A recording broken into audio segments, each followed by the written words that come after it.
You are watching Access LaPorte County, Channel 97. Coming up next is the June 11th, 2024 meeting of the LaPorte County Drainage Board. You can find more information for this meeting by visiting www.accesslaportecounty.org. We'll call the June 11th Drainage Board meeting to order. Stand and have the Pledge of Allegiance.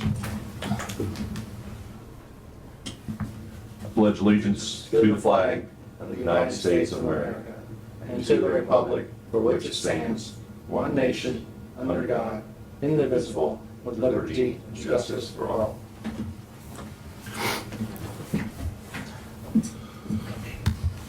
Roll call. Joe Cusin. Here. Hugh Glasgow. Here. Tony Hendricks. Here. Connie Grammarosa. Jeff Mitzner. Here. Pat Vance. Here. Have approval of last month's meeting minutes. So moved. Second. All in favor? Aye. Aye. Motion approved. Number 2 on the agenda, removal of obstruction, IC 369-27.4. Tony? For the record, Mr. Sikorsky removed that obstruction. The board told him 6 inches. He was anywhere from 10 to 14 inches. And after my review and my documentation, he has more than complied with the board at this point, and the field is flowing. Mr. Vader had somebody dig a ditch through his property, so I think that everything is beyond our board's review. It looks good. Thank God. Any questions?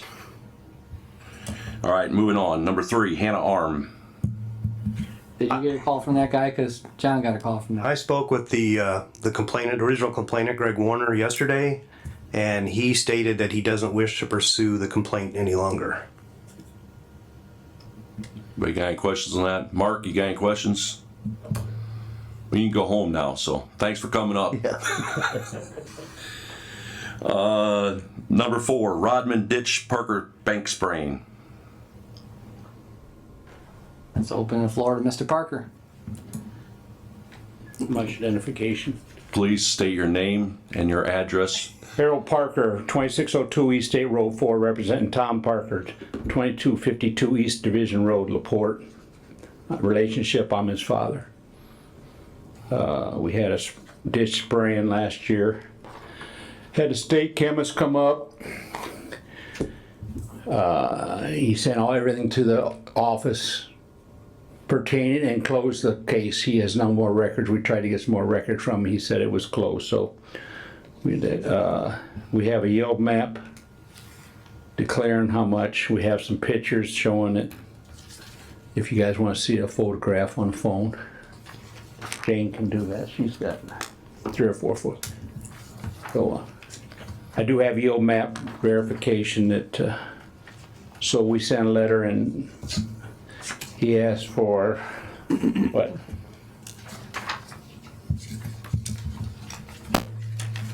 Damage was 3.5 acres, and I think he wanted what, $2,800 or something, or $3,800. Where's that at? Bill was $3,120.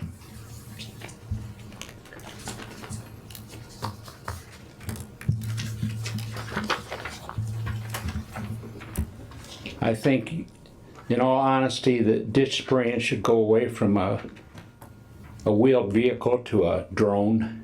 They have the capabilities now to drive drones down those things, and they have been used in the county last year. So this is, if this had been tomato, you'd have added another 0 to that. Well, isn't it the responsibility of the company that did the spraying? Doesn't matter. You guys hired them. You guys chased it. Right.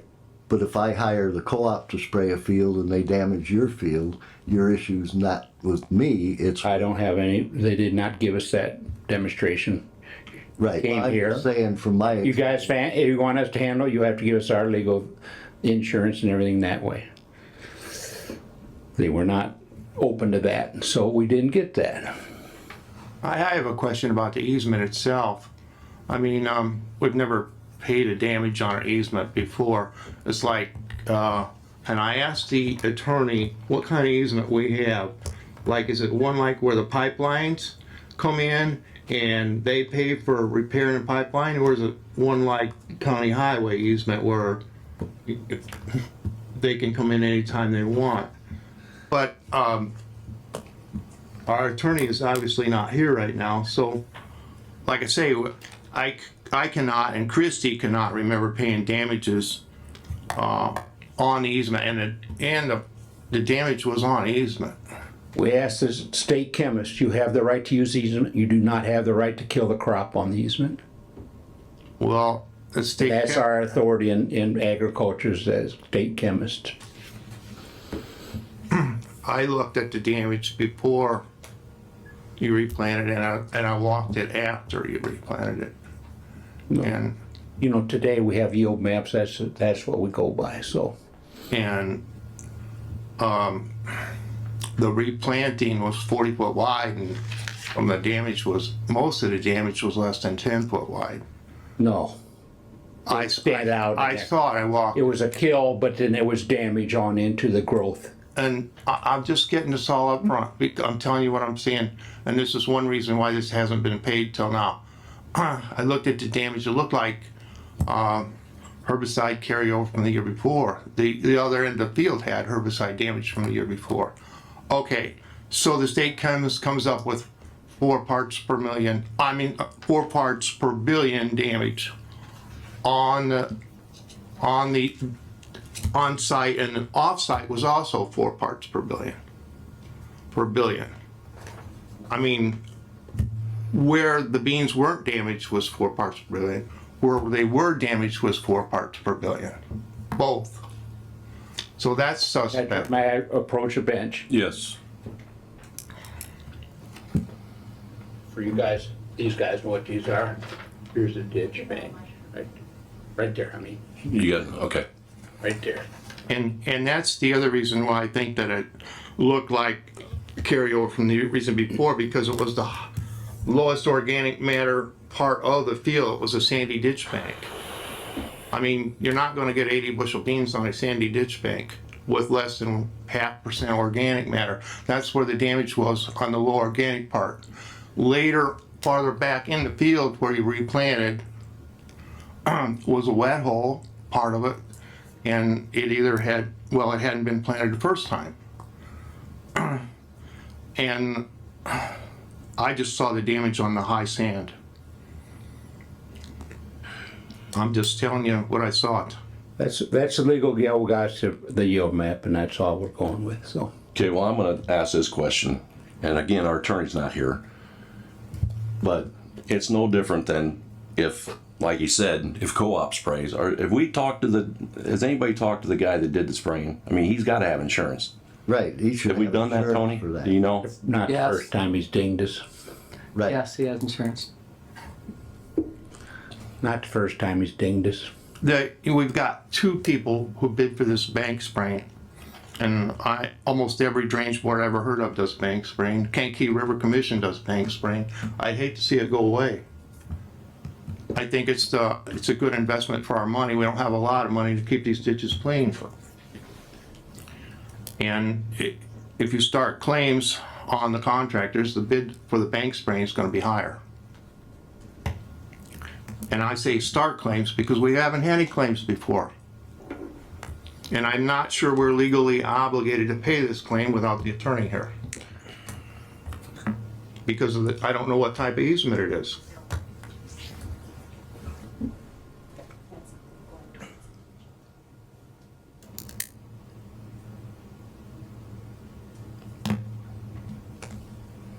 There's the damage. Up, hit it again.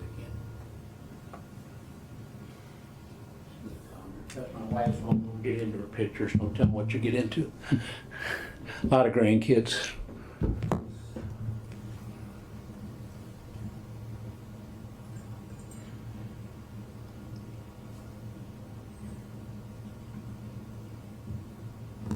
I did, like I said, I looked at it. That's not a recently dug ditch either. I mean, that bank's been there a long time and we've had plenty of time to bring it up to par.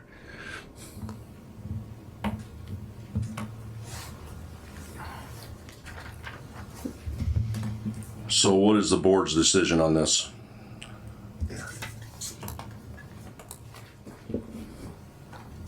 You bet. Well, if the company that did the spraying should be insured for that, I think your claim is against them, not the county. That's my opinion.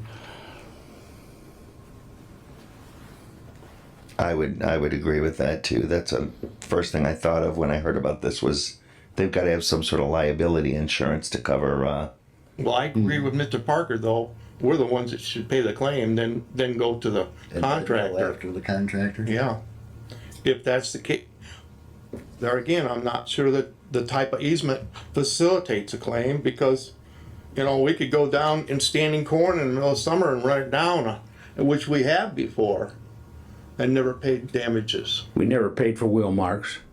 We never asked for that, but we didn't expect them to spray from your side of the bank and hit us on that side.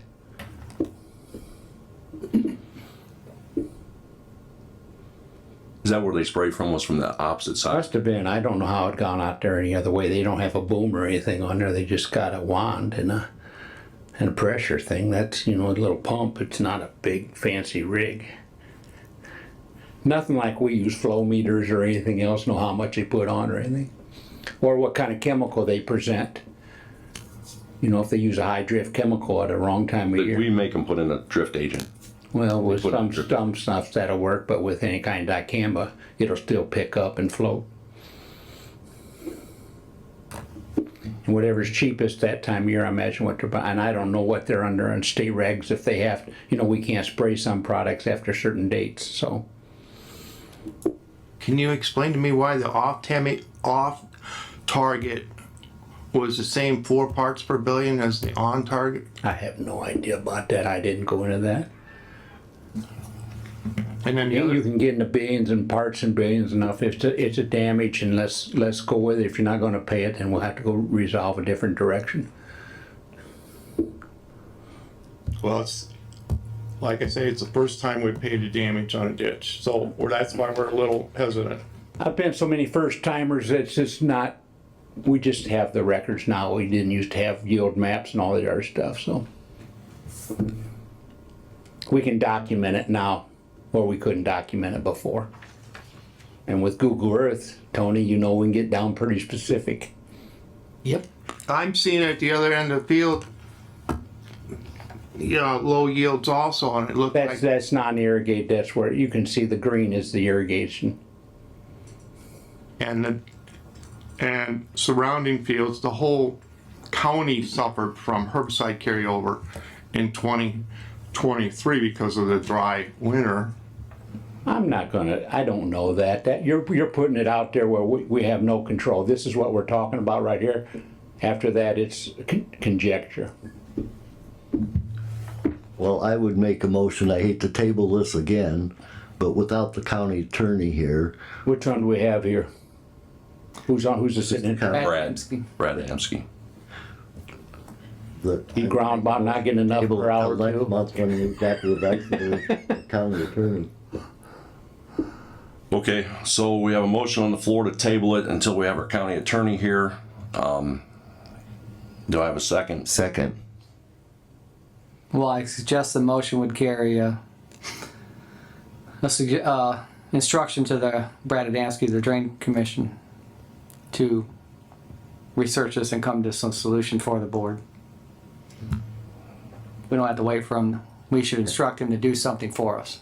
I did ask for that, John, for the attorney to make an opinion on that. Did he come up with anything to you? I'm not the attorney, but typically these county drainage easements are not a grant.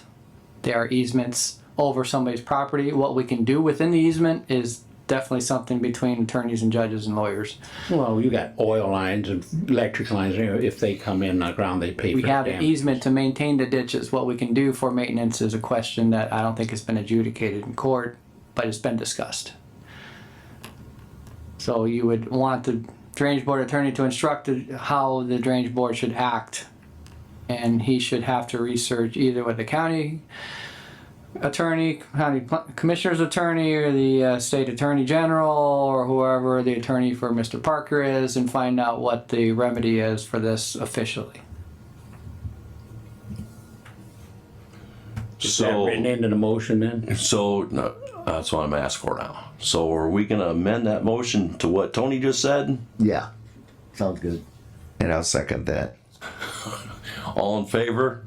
Aye. Aye. Opposed? Okay, motion passed, so For your time. we'll see what the attorney says about how to handle this. Thank you. Tobin Arm Project.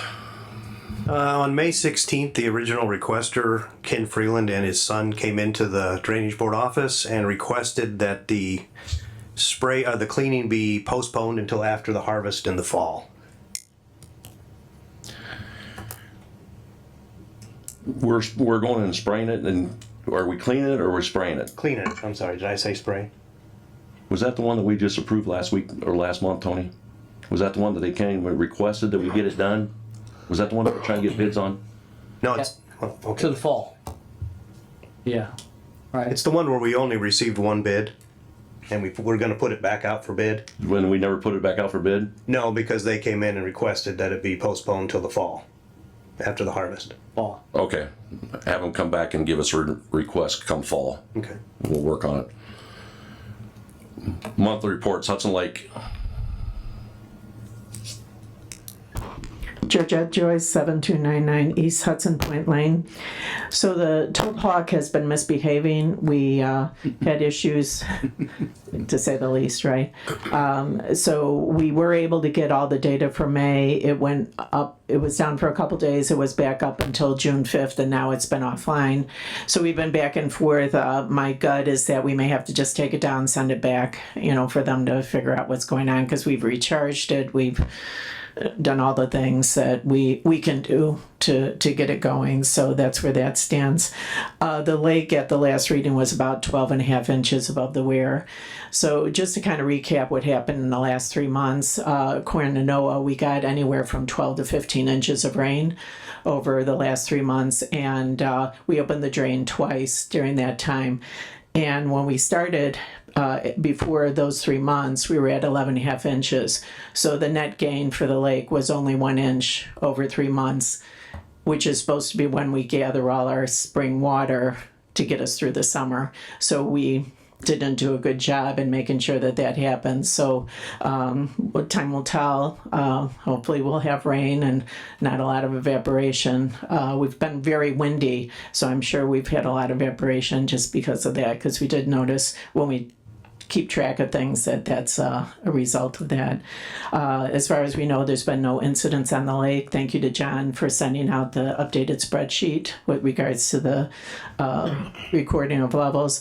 Our lake grants are moving along. The sediment, we have the permit and everything. We have the funds. We already have bids in, so we'll start doing the spraying for the 2 invasive species. We only do Eurasian milfoil and the starry stonewort, and only where it's located.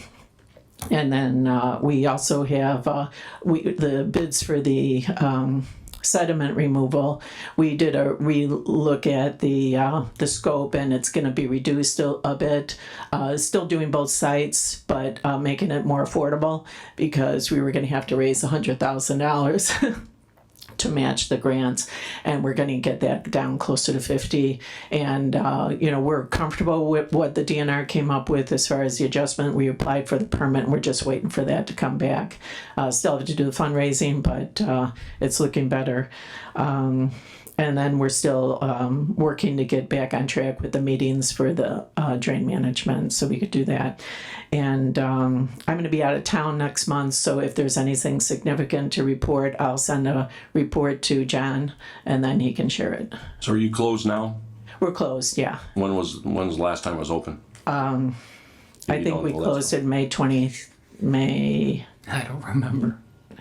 You closed it. That's fine, no problem. Yeah, I just wondered. Yeah, it was, I probably do have it here.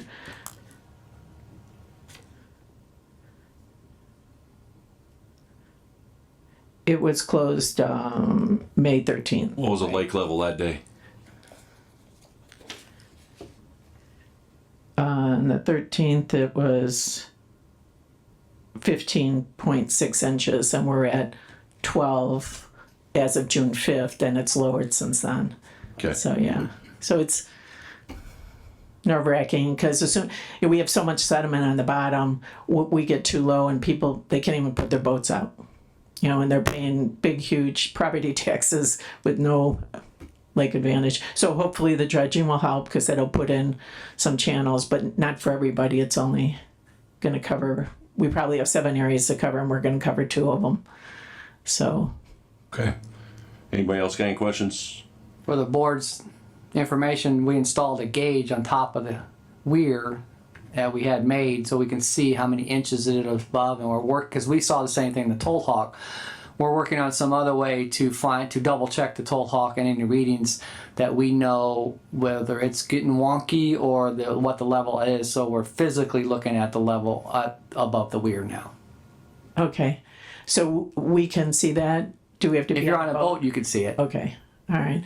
So the other thing is the DNR was looking into getting a real gauge, you know, not the Toll Hawk affordable one for, you know, folks like us, but it's a $26,000 gauge. And then we would be obligated to pay a yearly fee of $6,000 or something like that to keep it up. But it would be you know, the real deal and stuff. So I'll reach out to Garth and see if we did not get the grant the last time they applied, but maybe we can be more successful with the next one. Because I think that's what we really need is something that's, you know, approved by, you know, across the country and really. Yes, we're trying to work with Ryan at DNR to find another way to get something, even if the whole Toll Hawk's still there, something else to check that elevation. And because the device that Garth was, it's Lidner. If you wanted to reach out to him, I could send you his information. And he, you know, it does everything. It does weather. It does precipitation. You know, because the Toll Hawk is kind of kludgy. It tells you precipitation by, you know, that the lake went up or down, which is not really accurate. So that's why we go back to NOAA to pull our data. When I shared the 12 to 15 inches, we got it off of that data. Yeah, those are USGS gauges. We have those in the river. They are pretty intense, those gauges. That's why they're so expensive and they cost a lot of money every year to maintain. Yes. So we're working with DNR to find something not as expensive. Yeah. Okay. All right. All right. Thank you. John, you got anything from Brad? I don't. Tony? No report. Nothing on joint boards? I guess that's me, so I don't have anything. Kankakee River Basin's meeting end of the month, I think. I got something on old business, the Shirts Ditch. They had Mr. Jim White call him, say the ditch is too high, his pond's flooding, his yard's flooding, and at Highway 104 where the Shirts Ditch, you know, goes under, not 104, Highway 4, into Sudlow. Yep. Tony, you Yep. did some really good work there last year, got him to lower that. But I looked at it this morning, that culvert is full and the water's not moving. That's the culvert that drains that 16-inch tile that drains LaPorte. It's 108 years old. That tile's filling up with sediment because there's 2 dams in the Shirts Ditch. On the Sudlow property. Yes. Yes, and it's flat. And yes, we are working with the city of LaPorte still, very slowly, to try to find a way to get that pipe to work and NDOT to work better moving south. And I will ask them again. Yeah. I'll bring that up again. And that's in the city of LaPorte. City of LaPorte was going to do something about that 4 years ago, and nothing. But I'm telling you, it's not a good situation for that really old clay tile. Yes, and that pipe. I've been doing some research on that pipe under 4, and I don't know. It looks like it might be draining the wrong way. So, between the city of LaPorte and the Indiana Department of Transportation, we are struggling to get something done there. So the Kankakee River Basin, Yellow River Basin Development Commission's on Friday, June 28th in Plymouth. If anyone wants to go, it's at 9:30 a.m. Central Daylight Time. Alrighty. Anything else under old business? Claims? Any claims, John? No claims. Any public comment? You had your time. Georgette's back. When we had talked about the Taylor ditch and getting it clean possibly in the fall because of the planting, do I have to do anything? What's the process for that? We've talked to John Law at St. Joe County, and he walked the ditch, and he doesn't see anything in there that would require a cleaning. It's working as best it can, so he's going to hold off to look at it again at the end of the summer. Okay.